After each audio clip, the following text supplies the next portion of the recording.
Oil prices are down after speculation of a ceasefire in the Middle East. You can see this morning WTI down, or actually up this morning. It was down a couple of percent yesterday, but it's just below $70 a barrel. And joining us right now to talk about it is Daan Struyven. He is Goldman Sachs co-head of global commodities research. Don, this idea of a potential ceasefire in the Middle East is a big deal. You've got that on top of the Trump administration, the incoming Trump administration, saying that they're going to be looking for ways to produce more oil and natural gas in this country. I'm actually surprised we're not seeing a bigger drop across the commodities board. So I do think that the geopolitical risk premium priced into oil prices was fairly modest, also as of late last week. And I think the market is very much focused on geopolitical risks with actual clear paths to lower production, less production, because a lot of geopolitical supply risks to supply ultimately have not realized since basically 2022, right. starting with Russia. In fact, we do think that oil prices are now a touch too low relative to inventory implied fundamentals, maybe $4 per barrel or so below their fair value. But what do you see around the world that makes you think that? A slowdown in the economy potentially, or? So it's based on the observation that this year global oil inventories have actually edged down. We think the market has been in a deficit worth about 0.5% of the global market.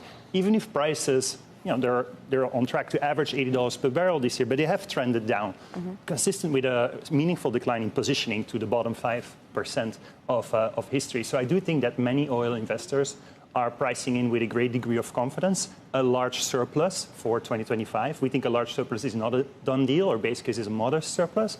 And actually, we do see significant upside risk to prices in the short term, potentially coming from lower Iran production. Okay, so you can have an administration coming in saying that they want to cut the red tape. They want to make it easier for permitting and places to drill and open up drilling places that they hadn't seen before. But if you talk to the big majors, I don't know that they are very eager to spend more money on production when you're already facing prices that are probably below what they had anticipated this year. Yes, production short term is very much pinned down by prices and shareholder discipline.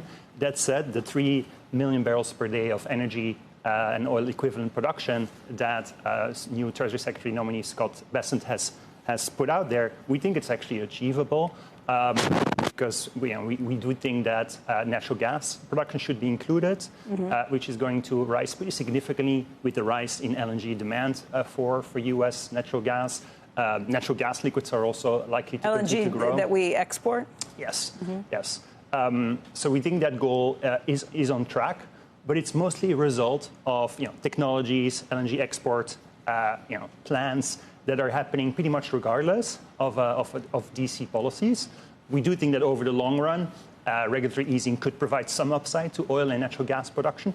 But in the short term, it's very much pinned down by prices, economics, and shareholder goals. What about OPEC and the role that they potentially play in this? Because obviously Saudi Arabia would like to see prices higher than this, too. If they kind of kick in and say, we are not going to produce as much, what are the odds of that, and what's the impact on the market if they do? So I think what we have seen from OPEC over the last few months is that whenever prices sort of drop to the low 70s, a touch in Brent terms, a touch below current price levels, they tend to extend productions, basically defending 70 as a floor under Brent. However, over the summer, we saw that when Brent was sort of around 80 or in the low 80s, they were signaling to the market, we're happy to bring barrels back to the market. So this supports our view that in the base case, oil prices should be range bound, with 70 sort of the floor and 85 to 80 as the ceiling. What's so different than when we were talking about oil prices spiking above $100 and beyond? What's changed? Is it the technology that we have for these things? Is it our ability to find and get some of the oil and gas out of the ground? Is it